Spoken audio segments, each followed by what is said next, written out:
Last week, a grand jury declined to indict Watson on those allegations. He is, however, still facing 22 civil lawsuits.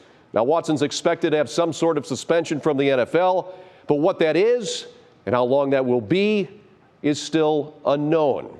So, Jay, Watson is a guy that is interesting. Obviously, fantastic athlete, great football player, but some baggage too. How does he fit here in Cleveland is the big question that will now be answered very shortly. It is, Al, and I'm curious to see if you agree with this point. History will judge this trade very simply.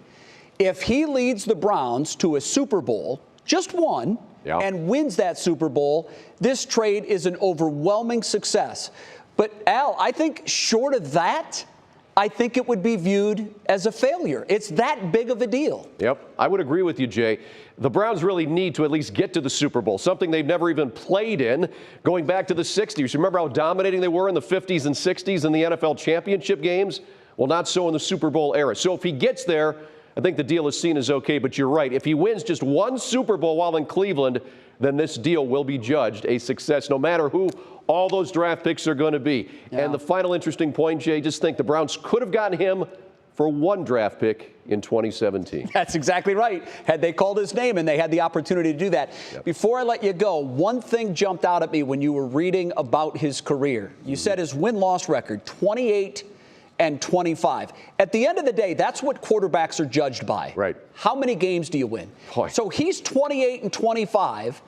Baker Mayfield is 29-30. Correct. It's not that far apart. No, it really isn't. As I said, history will tell us if the Browns win a Super Bowl, this was the right move. Otherwise, it'll probably be judged harshly by time. Al Pawlowski, thank you very much. We'll see you again in the second half hour for more on this big deal. Now, of course, social media exploded right after news of this deal first broke. Which, by the way, this trade, in my view and in my history of the league, is one of the biggest trades in NFL history. The one other that comes to mind, the Dallas Cowboys made a trade in the early 90s to the Minnesota Vikings where they shipped off Herschel Walker and got a boatload of draft picks.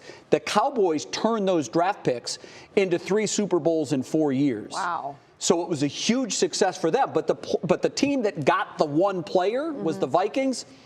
Didn't help them much at all. So there's that.